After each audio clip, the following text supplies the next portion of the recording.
Il y a des choses qui nous troublent, il y a des péchés qui semblent avoir de l'emprise sur nous, et peut-être des choses que nous ne disons pas à haute voix, mais des choses dont nous sommes conscients. Peut-être des choses que nous défendons en public et nous expliquons, ah vous voyez, il y avait A et B et C, mais au fin fond de notre cœur, l'Esprit de Dieu nous affirme que nous sommes en train de marcher dans une voie qui n'est pas conforme à la loi de Dieu. Peut-être que même quand vous regardez cette réalité, ça peut être le péché de la jalousie, ça peut être le péché de la convoitise, ça peut être le péché de la peur, vous avez toujours peur, vous ne voulez pas marcher dans la foi, ça peut être le péché de manque de générosité. Vous, avec votre argent, vous gardez en poche, vous n'êtes pas généreux comme un chrétien. Je ne sais pas ce que c'est, mais vous le savez.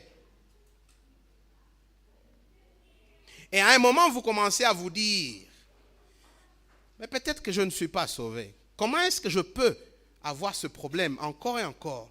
Peut-être que je n'ai pas encore connu le salut. Peut-être que réellement l'Esprit de Dieu ne m'a pas lavé. Dans un des cantiques que nous chantons ici souvent, devant le trône du Dieu très haut, un des versets dit, et quand Satan vient me tenter, me troubler, m'accuser, il y a des moments dans la vie du chrétien où le diable te dit, tu ne peux pas prétendre être un chrétien après que tu as fait ça. Toi qui fais ça, tu ne peux pas dire que tu es un enfant de Dieu. Tu vois, tu viens de mentir maintenant. Et tu vas encore mentir demain. Tu ne peux pas dire que tu es un enfant de Dieu. Quand vous vous retrouvez dans cette situation, qu'est-ce que vous faites? Et c'est ça le chapitre 7 de Romains. Venez avec moi dans le verset 14. Chapitre 7, verset 14, c'est un peu à votre gauche. C'est le passage que Luc a fait pour nous. Lisons ensemble. Il dit, nous savons en effet que la loi est spirituelle. Mais moi, je suis charnel, vendu au péché. Car je ne sais pas ce que je fais. Je ne fais point ce que je veux et je fais ce que je hais. Ça vous arrive, n'est-ce pas? Ça vous arrive des fois de mentir alors que vous ne voulez pas mentir. Ça vous arrive des fois d'être jaloux envers les autres alors que vous ne voulez pas être jaloux. Ça vous arrive des fois d'être envié. Après, vous vous dites, comment est-ce que moi, un chrétien, je peux envier les autres? Ça vous arrive peut-être des fois de détourner ce qui n'est pas à vous et vous dites, comment moi, un chrétien, je peux le faire? Eh bien, la réponse, c'est déjà dans le verset, chapitre 7, verset 1 à 6. Paul savait la vie du chrétien puisqu'il vivait cette même vie.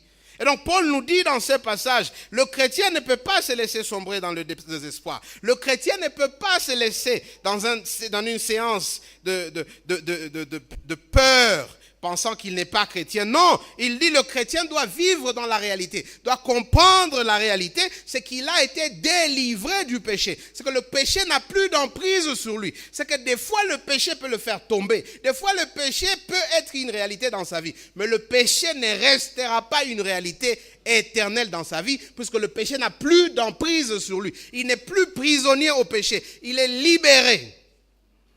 Et donc, il a la capacité de dire non. Il a la capacité de dire non au péché. Peut-être qu'il n'a pas encore grandi les muscles pour savoir dire non au péché, mais il a tout ce qu'il faut en Jésus-Christ pour que le péché ne soit plus son maître. Au fait, le but de Paul ici, c'est de dire, vous avez vécu si longtemps dans le péché, ne vous laissez plus rester dans le péché. Maintenant, vivez une vie de sainteté. Vivez une vie pour Dieu. Et c'est possible. Ce que j'aimerais que vous sachiez en sortant d'ici, si vous oubliez tout ce que je dis, c'est que la prochaine fois que vous vous sentez sale parce que vous êtes tombé dans le péché, si réellement vous avez cru en Christ, souvenez-vous, vous n'êtes plus du péché. C'est vrai, vous êtes tombé, mais vous n'êtes plus du péché. Vous êtes un enfant de Dieu. Alors relevez-vous, allez vers Dieu. Dites-lui, Seigneur, aide-moi, je ne suis plus du péché. Donne-moi la force pour ne plus rentrer. Je suis ton enfant. Et je veux vivre pour toi. Délié de la loi, versets 1 à 4. Voici ce qu'il dit. Ignorez-vous, frères, car je parle à des gens qui connaissent la loi, que la loi exerce son pouvoir sur l'homme aussi longtemps qu'il vit. Ainsi, une femme mariée est liée par la loi à son mari tant qu'il est vivant. Mais si le mari meurt, elle est dégagée de la loi qui l'a liée à son mari. Si donc du vivant de son mari, elle devient la femme d'un autre homme, elle sera appelée adultère. Mais si le mari meurt, elle est affranchie de la loi de sorte qu'elle n'est point adultère en devenant la femme d'un autre. De même, mes frères, vous aussi vous avez été par le corps de Christ mis à mort en ce qui concerne la loi, pour que vous apparteniez à un autre, à celui qui est ressuscité de mort, afin que nous portions des fruits pour Dieu. Paul commence par un exemple, par une illustration, par ce qu'on appelle un syllogisme. Il dit, regardez dans la vie de tous les jours, la loi juive était très claire et je crois que cette même loi, elle est applicable plus ou moins ici chez nous. Chez les juifs, quand tu te maries, c'est fini. Si une femme quitte son mari qui est encore vivant et va chez un autre mari, elle commet l'adultère. Ce n'est pas comme ça que les choses doivent se faire. Mais si une femme qui est veuve, dont le mari est mort, se retrouve avec un autre homme qui l'épouse, il n'y a pas de problème, puisque c'est acceptable, puisque le mari est mort, et donc le contrat, le lien qu'il a lié à cet ancien mari ne vaut plus. Maintenant, elle peut nouer un autre lien. En bref, une femme ne peut avoir qu'un seul mari en même temps. Elle ne peut pas en avoir deux. Je crois que ça vaut vice-versa pour les hommes. Un homme ne peut pas avoir deux femmes en même temps. Il ne peut avoir qu'une. Des fois, les gens, ils sortent de ce plan de Dieu, mais nous tous, nous savons, Genèse chapitre 1, Genèse chapitre 2, Dieu n'a pas créé deux hommes, il n'a pas créé deux femmes, Dieu a créé un homme et une femme. C'est un contrat entre un homme et une femme, et donc le mariage, c'est entre un homme et une femme. Ce n'est pas un homme et deux femmes. Ce n'est pas une femme et deux hommes. Mais si l'homme meurt, la femme peut se remarier. Et si la femme meurt, l'homme peut se remarier sans enfreindre aux lois de Dieu. Et Paul maintenant prend cette image dans la vie de tous les jours. Il l'amène dans le monde spirituel et dit, ou vous êtes mariés au diable, ou vous êtes mariés à Dieu. Vous ne pouvez pas être mariés aux deux en même temps. Ou vous êtes mariés au diable et au péché, et les fruits, nous le savons, chapitre 6 et chapitre 6, 5 et 6, c'est la mort. Ou vous êtes mariés à Dieu, à Christ, et les fruits, nous le savons, c'est la vie éternelle. Et alors, il se tourne vers les chrétiens, il se tourne vers ceux qui disent qu'ils ont mis leur foi en Christ. Et c'est ça ce qu'il dit au verset 4. De même pour vous, vous avez été marié d'abord au diable. Mais enfin, Jésus est venu, il a tué ce péché. Il vous a arraché de ce péché. Il vous a donné une nouvelle vie pour que vous deveniez son épouse, pour que vous soyez mariés à lui. Vous n'êtes plus attachés au péché, maintenant vous êtes attachés à Christ. Ce qui vous liait au péché, ce contrat-là, il est cassé. Parce que vous êtes morts au péché et vous avez une nouvelle vie en Christ. Si vous avez cru en Christ. Et donc, face au péché, quelle est la relation que le chrétien a face au péché, face au monde, face au diable? On l'a lu dans le chapitre 6. Il est mort au péché, il est mort au monde. Comme Paul le dit dans Galates, j'ai été crucifié avec Christ. Je ne vis plus pour le monde, je vis maintenant à Christ. Puisque le péché a été crucifié, je suis libre de me marier à Christ. Maintenant, j'ai une nouvelle vie. J'ai un nouveau mari, j'ai un nouveau Seigneur. De même, mes frères, vous aussi, vous avez été, par le corps de Christ, mis à mort en ce qui concerne la loi. Vous êtes morts à la loi. Elle n'a plus d'emprise sur vous. Ce contrat ne pèse plus sur vous. Pour que vous apparteniez à un autre. Maintenant, vous appartenez à un autre. Qui est cet autre? Celui qui est ressuscité de mort, afin que vous portiez des fruits pour lui. Des fois, les gens se trompent. Vous savez, il n'y a pas de milieu. Où vous êtes marié à Jésus, ou vous êtes marié au monde. Il n'y a pas de milieu.